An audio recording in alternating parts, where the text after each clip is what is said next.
God's name. I'm not even ready for this. Is this real? Is this really happening? Yes. Yes, this is reality. Is this really happening? It is really happening. Oh my God. Hi, And Rebecca. it's happening Hi, everyone. to you. Hi, Polly. Hello, everyone. Hi, Deborah. Good morning. Good morning. Good morning. Good morning. Good morning. Good morning. I was just trying to get some eye bags taken away before this. Had a little eye pack Amy, on. tell all. Tell all, Amy. Just a minute. Let me just keep working on it before people get here. They're here now, Amy. I'm just trying to get rid of some eye baggage. Hold on, just a moment. You guys are okay with Friends. me using an ice pack on my face, right? Yeah. Need to sleep more. Lisa Check's got that what is going on look. Yeah, whenever the new people come, I love it. What is happening? Hey, Leslie Roberts. Who are these people? Hello, It Amy. started like this. Oh, there we go. I The can't. recording is already on, everyone. So, like, let at it. Okay. Okay, I can't see with it on though, Kathy. You just tell me when to hit admit all. No, I'll take care of that. You're just your own Let me just stand-up have show let me by just have a yourself. minute before everybody gets here. Okay. Ah, it feels so good. They're all here, Amy. Allergies. I keep trying to tell you. Allergies. Take them away. The problem is now I can't really see you guys anymore. Because your eyeballs are frozen? Yeah, anything could happen now. What? It I is could, instead of happening. playing the Feedback Friday song, I could play like What? something Born to like be Wild? Graham Parsons or something, or Oh, Black Pumas, Crosby, Stills and Nash, Metallica, there we go. Willie Nelson. That's better. That's quite the back-to-back. I'm just trying. That's quite a playlist. Joan Armatrading. Yes. That did happen when I couldn't figure out how to do the Feedback Friday song correctly. All of a sudden, Joan Armatrading would come on right after it. That's when we weren't as professional as we are now, Kathy. Oh, right. Yeah. Where we don't. We used Yeah. to not rehearse. Yeah, we always rehearse. We always, yeah. You can tell Yeah. how pro we are. Tightly scripted. Oh, yeah. Tightly scripted. All right. So I think tightly scripted. we're in a good place, Amy. I can let people in. The All right. recording is on. What? Only I've kidding. done my job. Okay. Oh, you didn't know that? Of course I knew that. I had to hit the button that said, I got it. I got it, baby. I know I have to hit that button. Okay. All right. Amy, All right. count us in. Well, we're going to mute some people, I think, or mute Oh, yeah. yourself. Everyone, if you can. please mute. Please mute. That's a nice way. Please. Please. mute. Please. I'm gonna share the sound. I'm gonna share the screen. I'm gonna do it for you. I'm gonna play some music. Well, it's the end of the week. Now where you been? Well, now it's Feedback Friday, so come on in. Come sit down and stare at your screen. We got a presenter that you never seen. We're Feedback Friday, we're on the loose. We'll be the train, you be the caboose. It's Feedback Friday with Kathy and Amy. Mashed potatoes and the gravy. It's Feedback Friday all day long. Feedback, feedback, Feedback Friday. And good morning, everyone. Welcome to Feedback Friday, episode 118. Cara is in Brooklyn, Kathy's in Seattle, and Amy is in, what's A the name of your mom's moon. town? I'm on the moon. No, Not Kotati. What's the I'm name in of your mom's Katuitt. town? I'm in Katuitt. House, yeah. Katuitt on the Cape in Massachusetts. So welcome to Feedback Friday. This is our show where we speak with artists, dyers, historians, activists, people who run around digging up pigments, scholars, scientists, and writers about our favorite topic, which is natural dyes and color. As I said, I'm Kathy Hattori, president of Botanical Colors, and I am flanked by two of the most talented people that I know, Amy Dufault in Cotuit. She's at her mom's today, and Cara Marie Piazza in Brooklyn. Just a few reminders before we get started. Cara has been teaching online workshops for us, one in ice dyeing, and that's available as a recording. And it also has an optional kit that you're welcome to purchase, as well as next week, she's teaching illustrative playtime, which is how to use natural dyes as paints on paper. And so that kit is also available. And today is the last day for us to ship it to you if you'd like it in time for the kit.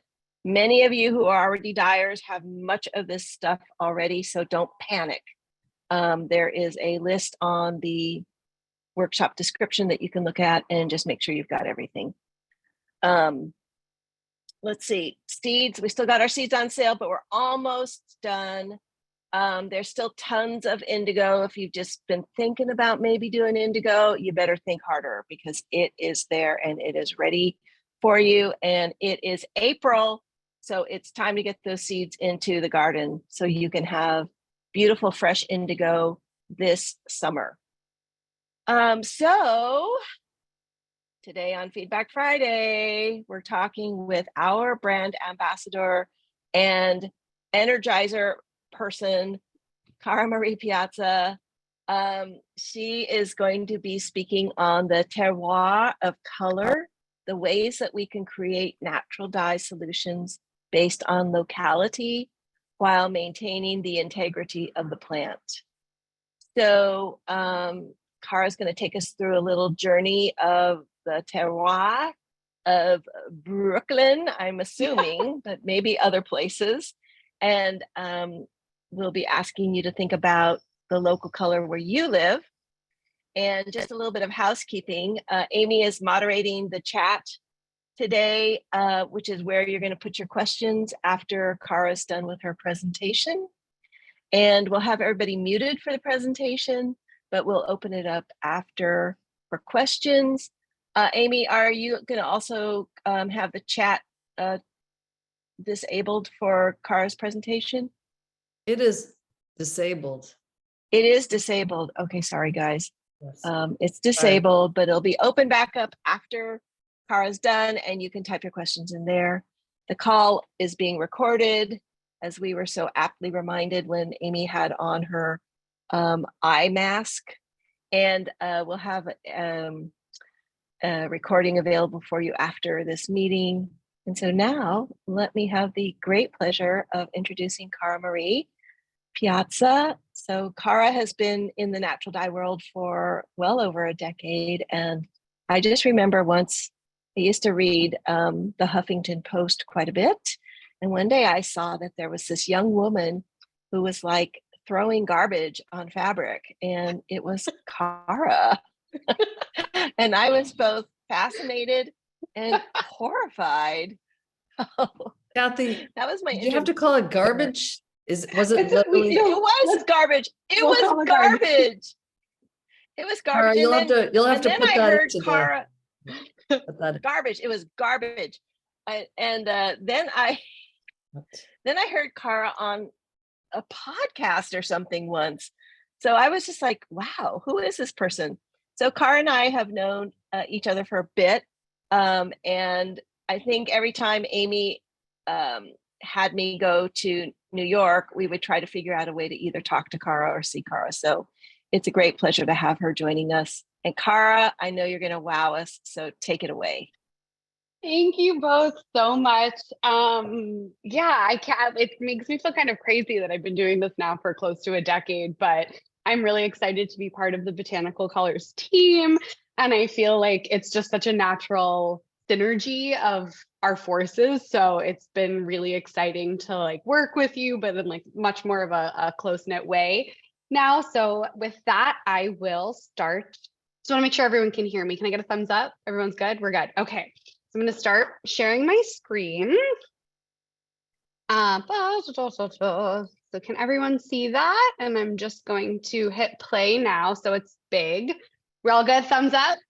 Woo! Okay. So today I'm going to be talking about the terroir of color. So although the word terroir actually, applies to wine and the locality of wine, I think the beauty of natural dyes is they contain similar properties to the way that you make color based on where they're grown. So that's kind of the theory, the concept behind what I'm going to be talking about today.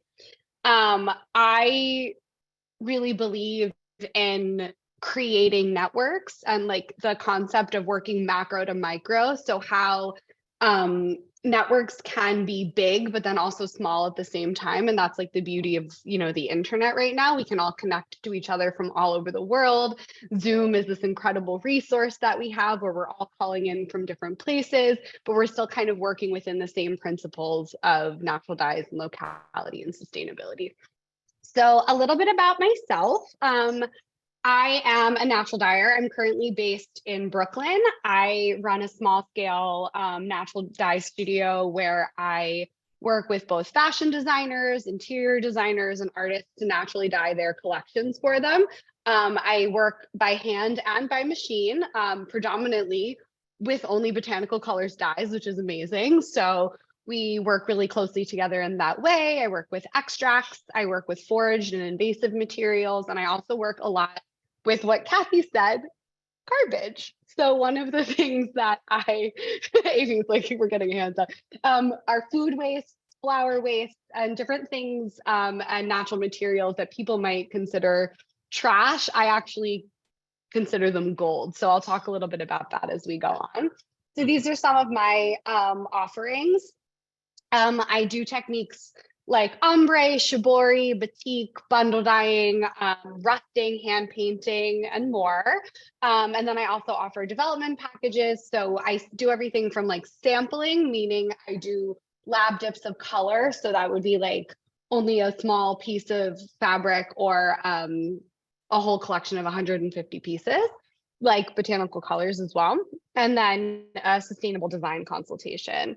So I also like to work on paper, like the class that I'm teaching next week. I think one of the beautiful properties of natural dyes are that we actually, it's not only applicable to fabric, you can dye wood, you can dye paper. If it's a natural material, you can dye basketry, yarn, so if it's a natural substrate, you can dye it. This is a photo from my studio. So the pink fabric is hand dyed with red earth. And then the patchwork on the right-hand side are all different samples that I had dyed over the years, I think about 10 years. And then here is some more of my artwork that I create. I also do like larger scale pieces as well. And these are also some watercolor prints that I dyed by using flowers as stamps. And then I also offer wallpaper. So one of my, this is a collaboration I did with a company called Wallpaper Projects, where they actually took my paintings and they created non-toxic ecological wallpaper. So nothing is synthetic, the glue is all biodegradable. So it might need to get replaced over time, but this way it's not like a toxic solution. Ooh. These are garments that I dyed for the brand Mara Hoffman. So what's cool about these is these were all pieces that she actually had sitting in her inventory that were off. So natural dyes are a great way to upcycle garments. These were all different pieces that she couldn't actually sell because they were a little bit wonky. Hold on one second, I'm just gonna, I bundle dyed them all with different flower waste and natural plant matter. So this here is safflower and rose and marigold on these garments. These are fabrics and garments for the company Samuel Snyder. So you can see you can get really beautiful solid colors as well. This is an ombre technique on the right-hand side, and on the left, these are actually digital prints created from my work for the brand Jason Wu.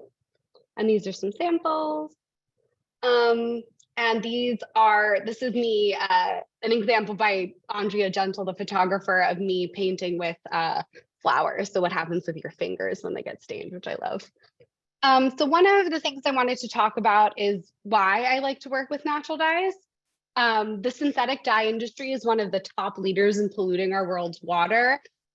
Standard dyes use heavy metals to fix the color to the cloth, and they're not biodegradable, and they can take more than 300 years to fully disintegrate. So they destroy ecosystems and the drinking water where the synthetic dye houses are located. And, oh, why is this not working? Sorry, guys. Oh, here we go. So natural dyes derived from plants, food waste byproducts, and animal-based dyes are stable and holistic ways to color your cloth. They're slow, considered, conscious, and they create a story. I think storytelling is one of my favorite parts of working with natural dyes, because I find that when I work with my designers and my artists, when you tell the story of how the piece was created, it really leads to the customer and the person who's receiving the textile to care for it. You know, I think like storytelling is one of the I tell this anecdote, right? So if you've heard me say this before, I apologize, but I once had a client who basically forgot to tell their client that the scarves that I had dyed for them were naturally dyed. And the client saw the scarves and were like, they're all different, they're ruined, I don't want them, gross, like give them back. And I was like, well, did you tell them that they were dyed by a natural dyer in Brooklyn? And they were like, no. And I was like, well, go back to them and tell them what they were dyed with and the story behind them. And they did, and they ordered 10 more. So nothing changed between the dye and the story besides the story, right? So like that just shows that when we really communicate with our customers, we communicate with our friends, and we communicate with like the giving and the reciprocity and the background of the way that something was created, it really helps create like care for your product and for your art. Oh, okay, I'm going to the next slide. So like we were saying before, natural dyes have a terroir like wine. Color grown all over the world possesses different characteristics that can cause subtle nuances in the shade that they produce. So anyone who has been natural dyeing and uses madder roots maybe that they've grown from themselves, or madder roots that they've purchased, will be like, why are these coming out different colors? What's going on here? I even like to chart, the phase of the moon when I'm doing my natural dye, my mood that day when I'm writing down my recipes, because all of these different subtle variations can change the color of your natural dyes. Now, although that might be slightly irritating to some of us, I think that there are ways that we can actually use that to our advantage. When you're working with these variations, I think, we're kind of taught in society that like what's different makes us bad, but I think actually like what's different can actually be used to our advantage. So everything from, like I was saying, your temperature to cooking time to the soil health to pH, the vessel metal of the pot that you're using, the natural dyes were harvested can all affect the color of the dye. But I think that that's actually kind of an exciting thing, because it means that natural dyes, based on their place, all possess the wonderful nuances that actually are differentiators in terms of like what that color can be. So like you could have a New York color, you could have a Seattle color, you could have a Massachusetts. Where are you aiming? Yeah, where are you attempting the town again? Massachusetts. Cotuit.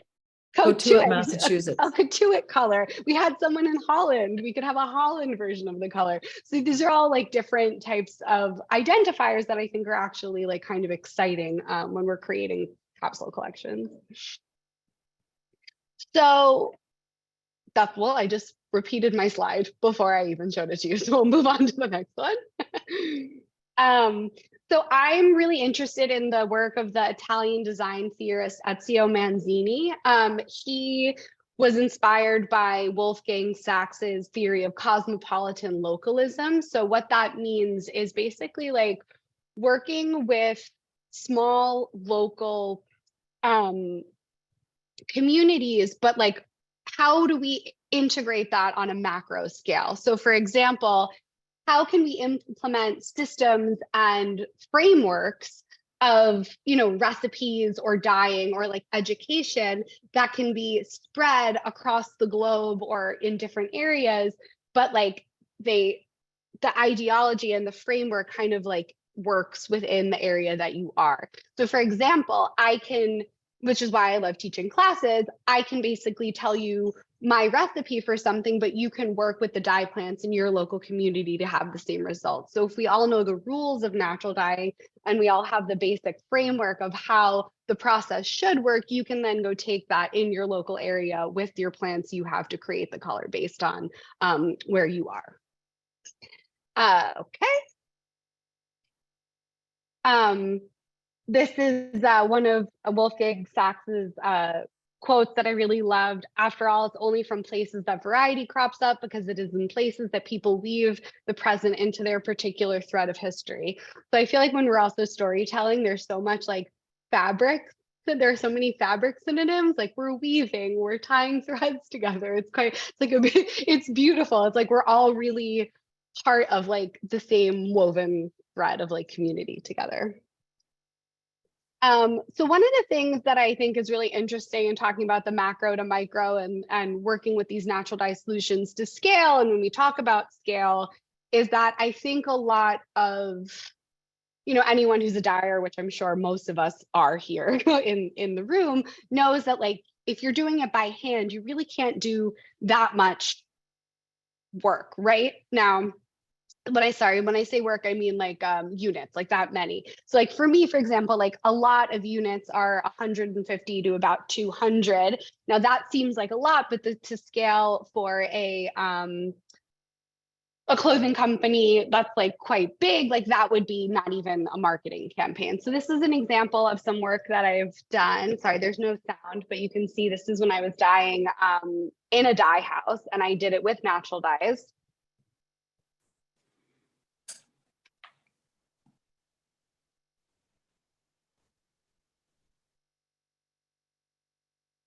Putting in the madder, botanical colors extract. This is a this is a paddle machine. These are I did about 150 dresses for a company called B-Sides. That's my amazing assistant, Erin. And this is what they look like when they're done.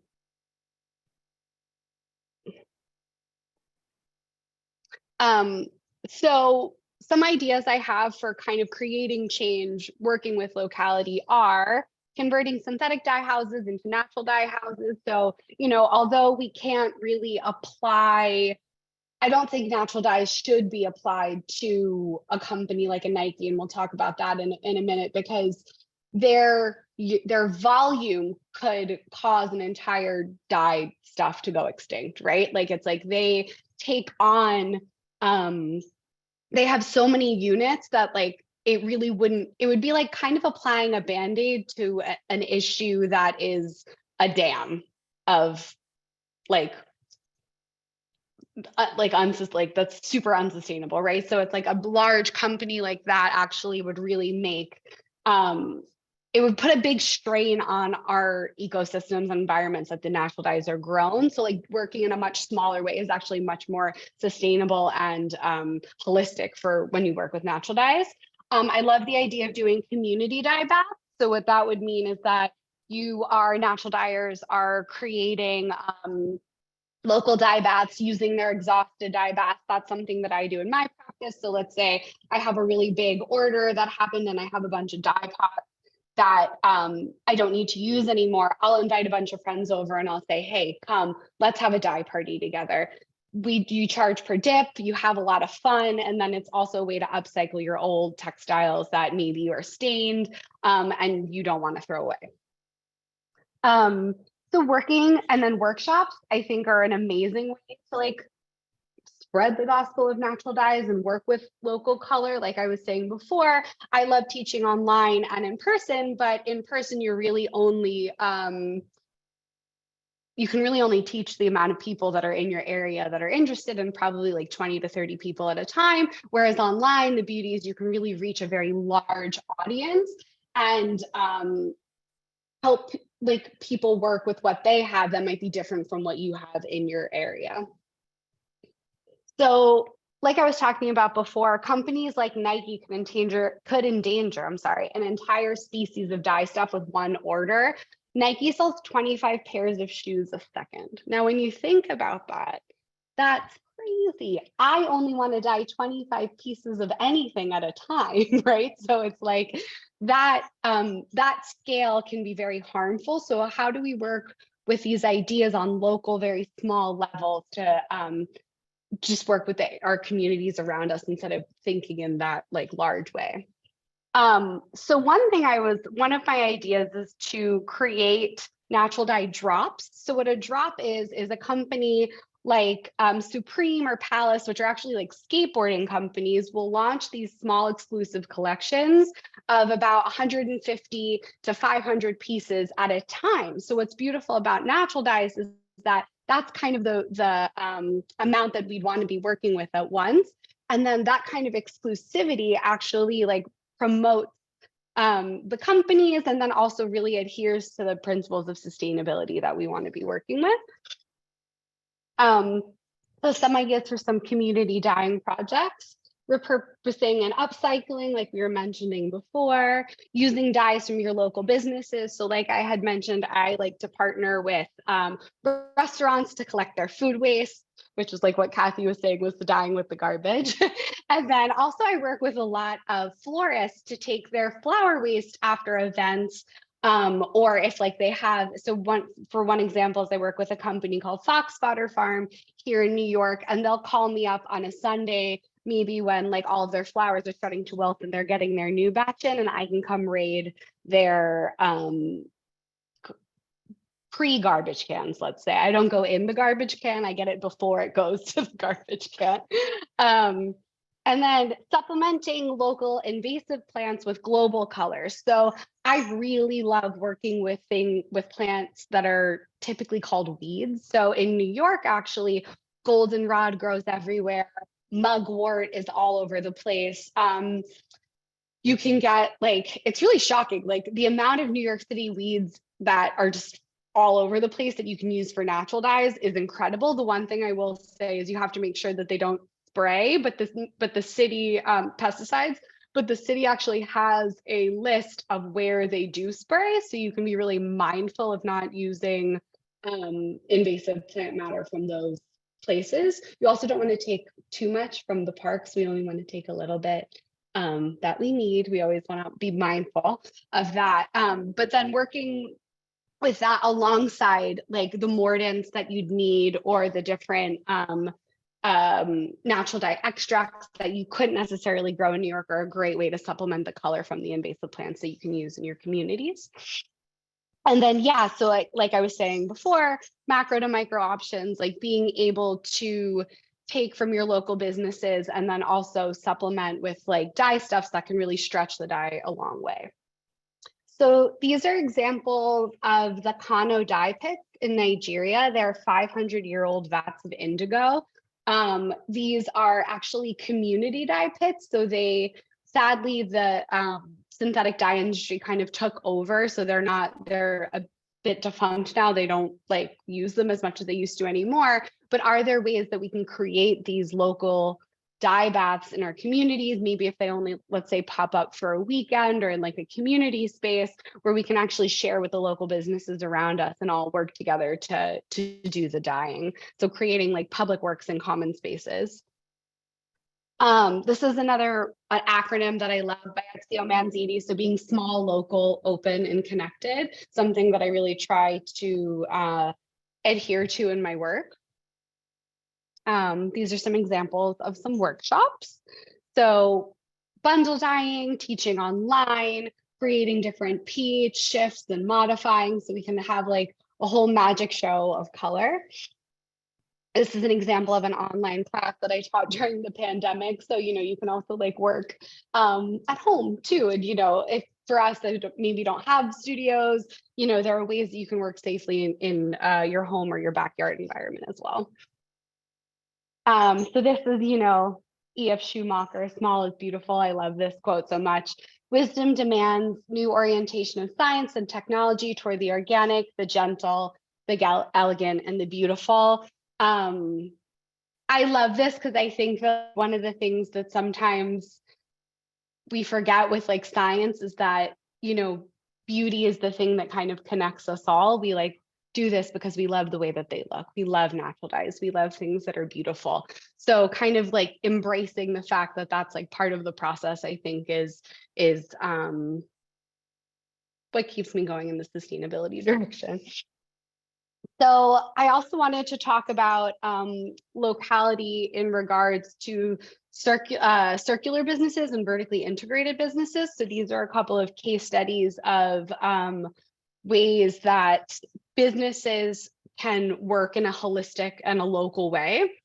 So a circular business is a business that considers the afterlife of its product. So what that means is it builds its end of life into the product itself. So one way that you can do that is you're actually building services into your business. So maybe you're not actually making a thing, but you are a service, like you are a natural dyer, right? So that's something that I offer in as me, is like, you can send us your old clothes. So that brings in the community dye back. We are creating something that's circular and has reciprocity. And then if you're also working with like my massive avocado pit, pot you see here. Oh, sorry, those aren't pits, those are skins on the side.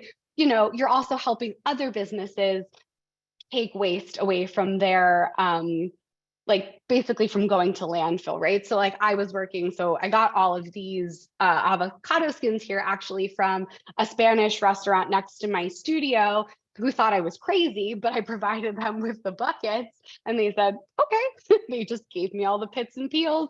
Took a lot of cleaning, but it was also fun for them because then I also got to tell the story of their business too. So we were both helping each other out. They got to tell their customers what I was doing and I could tell my customers about them. And it was a win-win for everyone.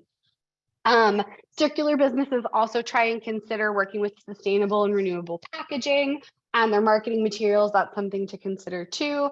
All aspects of your production are considered, and then also creating businesses that use waste as a resource. So Garbage Goddess is an amazing case study of a company that I work with, and they do New York City floral composting. So what that means is, this is their happy team right here. They actually take massive New York City fashion shows, weddings, huge events, and they break down all the flowers and they bring them to the compost. But before they bring them to the compost, they talk to people like me, they talk to schools, they work with different artists, and we get to take the flowers too to use for dye. So Liza, who runs the company, Liza Lubell, she also runs a flower company and makes sure that she works with a lot of florists that work with primarily local flowers as well. They can't be completely sure that all of the florists that they're working with are not working with pesticide-based flowers, but this is something. So that's something that you do have to be mindful of when you're taking flower waste, is how are the flowers grown?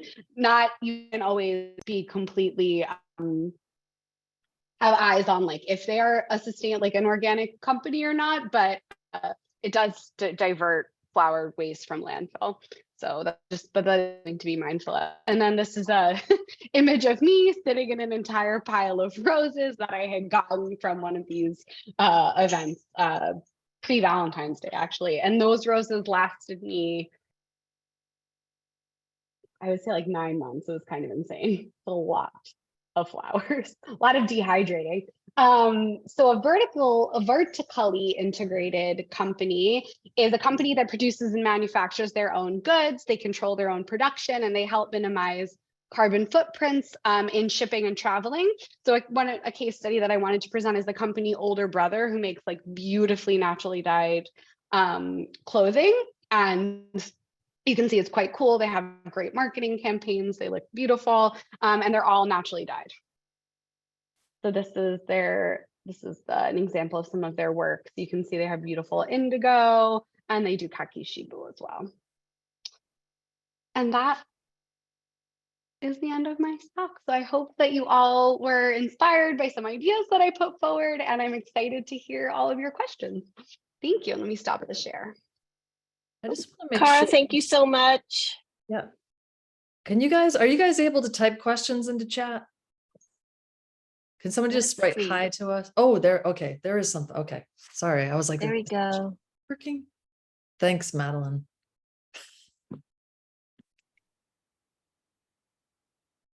Kathy, did you want to say something? I jumped right in because I just wanted to make sure it was working.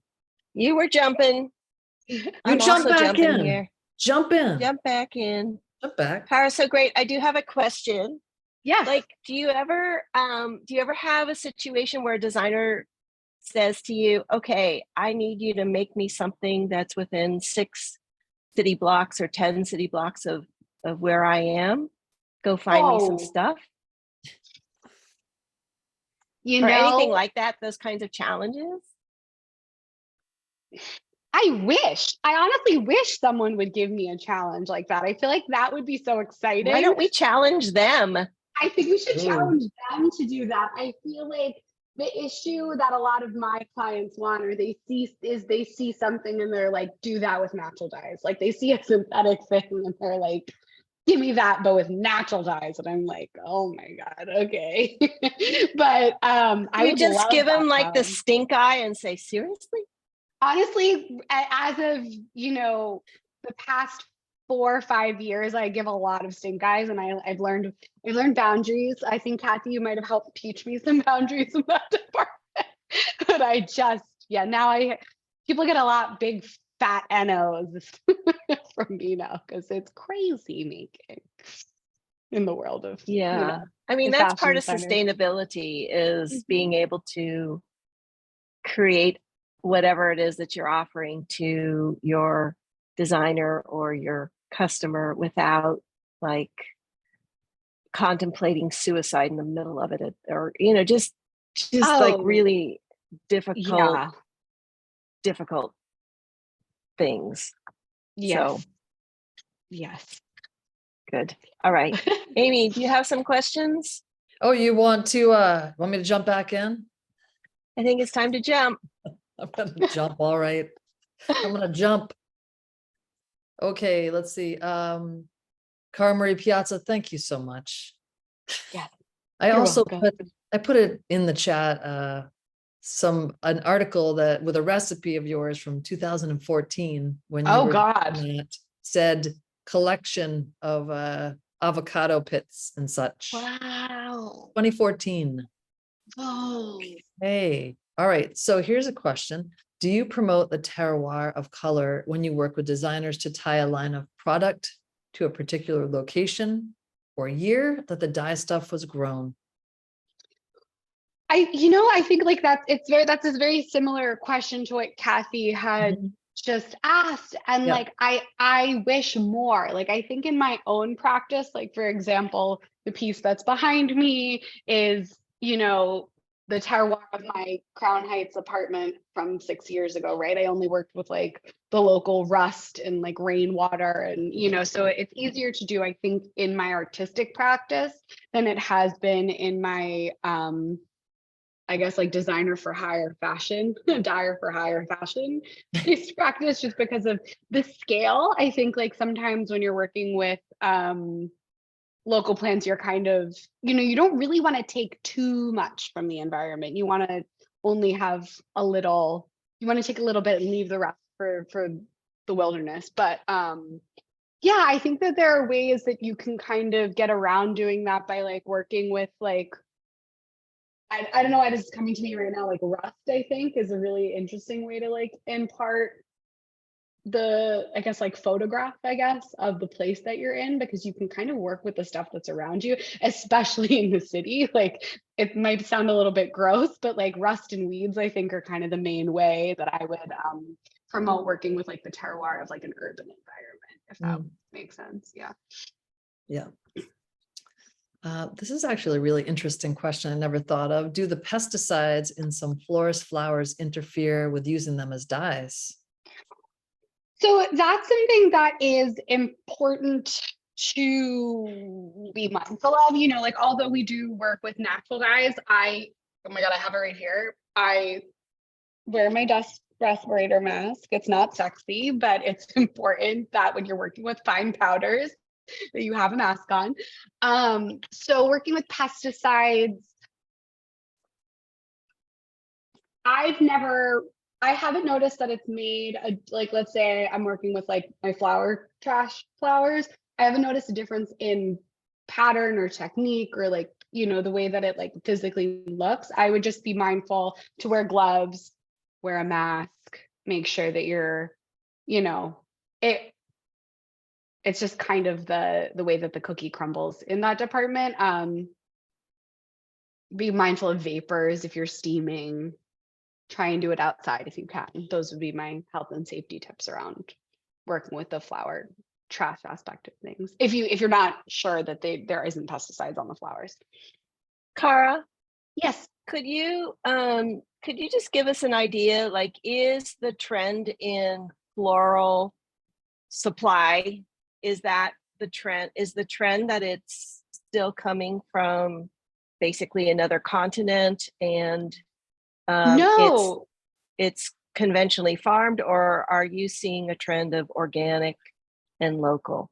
I am seeing a trend of organic and local, even in the New York City flower district. It's really amazing. And like I'm really lucky, or just like happen to fall into a group of like really amazing, badass female florists in New York City who specifically work with local flowers, foraged invasives, and companies that only source from local farms in the area. So there's like an amazing in New York City, if anyone's calling in from there, like NY Wholesale Flow 28, not a very sexy name, but they only work with farms in the area. Fox Fodder Farm works with farms upstate only. My friend Alex, Field Studies Flora, she only works with invasive plants that she goes and forages herself. So do they cost a lot more money? Yes. But what's great is they have me on speed dial and I get to take their trash afterwards. So like I know that their flowers are not covered in pesticides, because what you'll see is a lot of the flowers that come through the flower market actually are grown in South America. So they travel quite far, and a lot of people are starting not to do that anymore. And they have to fumigate them in order to bring them into the country. And the fumigant is highly toxic. Yeah. So I see that there's a bunch of questions about, like, you know, what's the impact? I think the impact is on us. Yeah. Like the person. So I don't know if you can rinse things. I don't know anything about these particular chemistry. Yeah. Cara, somebody's asking about how you got into natural dyeing. So it was the food waste side of things. So I went to college in London, and I wanted to work in sustainability. I thought I was going to be a jewelry designer, but I went to school for textiles, and a like lovely woman came into one of our dye classes and taught us how to dye with onion skins, and like something just like clicked in my head. I was like, what? This is crazy. This is food waste, but it's beautiful. Like it just, kind of like got the idea like kicking in my brain. And then, I went back, I went to college in London, and I would come home every summer to intern. And I was interning with the jewelry designer, Pamela Love, and her best friend, Audrey Reynolds, who's a natural dyer, had naturally dyed the whole collection. And I was like, okay, this can be sexy, like cool. And then I wandered into a bookstore, and like there was a natural dye. It was just like the snowball effect happen where like I couldn't unsee the natural dyes, which I think as many of us in this community, they call it the bug. It's like you become obsessed. I was like addicted. I couldn't unsee that I could make color from everything. I went back to college the next year and asked if I could dedicate my thesis to it. And they were like, if it's good, like do what you will. I did, and that was it. And honestly, I never looked back. And then I met Kathy, I met Amy. I like, as you can tell, I like to talk. I started telling people that I was doing this, and they were like, oh, can you do it for my vintage store? And I said, okay. And then someone was like, oh, can you do it for my brand? And I was like, sure, whatever. And it just, and now here we are, I think 12 years later, and I haven't stopped doing it yet. Just kidding. No, I won't. You won't. So I won't. can't. I can't. Yeah. Also come to my house and please do that wallpaper all over my entire home. All right. I will. Yes. Do you use dried, frozen, and fresh flowers and leaves? And if so, is there any difference in the resultant colors? Thank you. Lovely, elegant presentation. Oh, thank you. Yes, I use all three. I would say that the different properties, so I'll talk a little bit about the different properties of each. Fresh, when you're eco printing, I think is like always the best if you want to have an absolute like contact print mark of the flower. So I think Allison Kelly is teaching class in like a week on the tannin blanket. Next Dude, month. Next, I'm sorry, not a, oh my God, my coffee is Whoa. like, ooh, woo. I'm teaching a class next week. That's what's happening. You are. All right, that is me. Yeah, so that would be the benefit of using fresh. You're also you can use them in every state, right? So it's like not all of us are going to have access to fresh flowers all the time. So dried flowers are an amazing way to preserve fresh flowers or work with dried materials, and it's fine. You're just, if you imagine like a marigold open is going to create a bigger print than a closed marigold. Same thing with a coreopsis or a cosmo. It just shrinks the flower head a little bit smaller, so the print is going to look a little bit different. And then I also really like working with frozen flowers, because when something happens in the chemistry when it goes from in the cell walls of the plant, from when it goes from frozen to hot, it just explodes. So you get these really beautiful kind of like aquarelle watercolor like prints when you're working with frozen flowers, which I love. And so sometimes I can actually show you the difference right here. Hold on. Sorry. Well, you just got Kathy syndrome right there. Slideshow. So like, these are all like, these were kind of like, this is cochineal, but then all of these kind of watercolor stains were all done with frozen flowers that I just let melt on the fabric. So you can kind of play with the fact that it's frozen as like a mark making tool. That makes sense. Cara, and I know, it sounds so cheesy that I'm talking about your class, but why wouldn't I? We're all here. For your painting class though, isn't that a part of it? You're going to be doing that on paper with? I will be doing that. I will be doing that on paper with frozen flowers. Okay. Yes, you can see it demonstrated IRL online. Don't IRL. get me talking in abbreviations. All right. Somebody said, I like, because everybody always has to ask this question. Somebody has to ask it. I like the textile hanging on the small ladder in the background. This guy? Please explain it. Yeah, this is a bundle dyed piece of cotton with rose and too much iron and soda ash, which is why it turned orange. But I really liked it too. So that's what happened.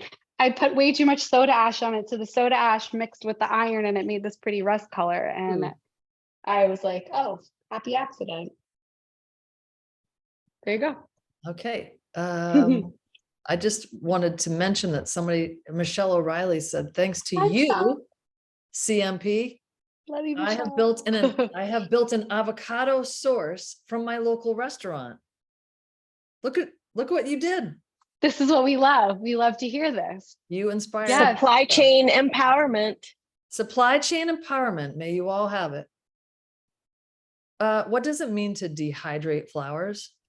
So I use a food grade dehydrator, which is like it's a piece of equipment that you can get when you dehydrate, like when people make jerky or like apple crisp chips and things like that. So it basically, I'll take my fresh flowers, sprinkle them on the machine, and then dehydrate them so that they're dry. It sucks all the moisture out. Okay. This next question is so loaded. I can't wait to see how you answer it. Okay. Okay, Oh are boy. you ready? Okay. Uh-huh. Okay. Now, how would the pesticides impact what just happened? It just disappeared. How would the pesticides impact the safety of wearable clothing? How would pesticides impact the safety? I am thinking not much different than fibers grown with pesticides. Maybe you can talk about, I'll look at Kathy's face too. Maybe you could talk about what synthetic colors might do as part of what happens when we wear them, but how would pesticides also impact? So can I just jump in? Somebody Yeah. should. All right. So, in most conventional versus organic farming, the issue is more on the actual person who is working in the field or growing the crop, what the safety is for them, because the pesticides for large scale agriculture can be pretty toxic. I don't know specifically about cotton, but I believe that I know in cotton farming, they have to come to a moment where all the cotton plants are defoliated, meaning all the leaves fall off of them or are killed so that the cotton can be easily harvested. But I don't know about growing, and maybe somebody in the group knows about growing. But while we were talking about conventional and organic flowers, which was my first question to Cara, I just did a little quick online peek, and there's numerous studies about the persistence of pesticides on conventionally grown flowers. And then there was also a link I threw in the chat that was from the University of Michigan that talked about that there are ways that you can kind of rinse off the pesticides, but then of course that's going into the water supply. And I don't know how water treatment plants deal with that type of chemistry. So I don't know any of like what the add-on issues are, but there are definitely persistence of fumigants and pesticides in conventional flowers. So, you can either grow your own and control what's on them, or you can make friends with an organic flower farmer and arrange to take their waste. Or you could be like the garbage goddess and just, go for it. So there's all different ways to enter into this whole waste stream and create your own supply. Mhm. That was the last question. I think I saw one. Oh no, you're right. That wasn't a question. That was a comment. Never mind. Just kidding. Well, there's other things when we think about forever chemicals and all these different types of chemicals that are on our clothing as finishes, but also as in the synthetics that we're putting on them. One of the things I thought was really interesting, I'm sure Leslie Roberts, my fiber shed sister who's here. I mean, the idea of when sheep are being sprayed to get chemicals, they have chemicals sprayed on the wool. One of the questions we've been having in fiber shed is are we wearing wool that has chemicals still in it from the the parasites and stuff that are on sheep? Is it still on the wool? Lots of questions we have to keep asking about what we are really wearing in terms of color, and even when it's a natural fiber, what are the finishes on some clothing? Why don't natural dyes, even when you scour and mordant something, why is color still not hitting it? Like, what is on it? What is on that fabric still? There's so much we can learn about the environment and how clothes are made just based on how natural dyes adhere to the fabric or don't. Just a peaceful thought for a Friday. Thanks for the nightmare, Amy. Sorry, Kathy. I'll give you nightmares. Okay. Someone asked about food allergies and food dyed cloth. Oh, interesting. There's many, there's a lot of the foods that we're allergic to, I don't think are really super great dye stuffs. So I don't know that they're used a lot, like strawberries, pineapples, wheat. We're not really using those as a principal dye stuff. I'm just thinking out loud. So I don't know that that would be as much of an issue as the persistence of the chemistry that they put on the fibers as they're being grown or raised, if those persist. And I just wrote, do fumigants persist in commercial flowers, and got a whole bunch of different scientific articles that were cited. So you could do that with, do pesticides persist in wool, and see what that answer is, because it could be that it just gets washed out with the scouring process, but maybe there is a residue. Can I just have like one thing I'd love to add, because I feel like, and this is like more of like a generic like thinking way of existing in the world, is that I think that sometimes when we get caught up in the fact that we can't be 100% sustainable, it like stops us from doing the 30% that we can. So I would just say that it is very important not to like, and I think that unfortunately then like people Don't who get are paralyzed. Yeah. don't get paralyzed, like don't let it stop you from like making and like implementing the little baby things that you can do, because I do think that like that purist mentality of like needing is like the thing that is going to cause you to get the, pardon my French, but the efforts. And then when you get the efforts, you don't do anything at all. So I think like being able to just kind of like make the choices that you can make that are in your comfort level is the most important thing. Because like, I'll show you you want to be transparent? You want transparency, guys? Oh God. I drink Dunkin' Donuts. I thought that was a joke. No, I really drink Dunkin' Donuts. So I just want you all to know the truth. So, just plant your indigo seedlings in that little cup. You'll be okay. You know, let's be honest with who I really am. So Oh my God. Amy's like, I can't believe this is recorded. I feel like we should just end it right there and just hit stop recording just to end on Cara Marie Piazza drinks. Hey, you know what? There might be other people who drink Dunkin' Donuts, but living in New England, I know Betsy McIsaac's on here too. Kathy, Kathy comes here and she's like, how come it doesn't say Dunkin' Donuts anymore? It just says D&D, like it's getting even smaller. Yeah, I love it. It's like when they changed Weight Watchers to something like W squared or W squared, make it Oh my smaller, God. like your waistline. no. I love it. Oh my goodness. All right. Any other questions for Cara? Cara, I just was really enchanted by this. It was great.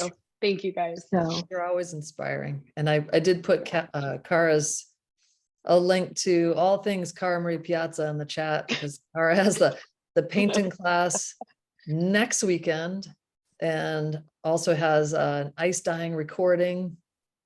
Cara, thanks to you, I have takeout containers in my freezer now. Thanks. I have to this is not soup broth, it's iron. This is my Insta in case anyone wants to see. Yeah. There we go. excellent. Oh yes, Marie, All we right. can do it every week. No, we can only do it every other week. But Marie, we'll see you in Hawaii next weekend. Yep. Awesome. Yeah. All right. That got a little crazy because I'm excited. All right. Thanks everybody for showing up. Maybe we should hit stop record. Hitting it right now. Okay. Thank you all. Bye.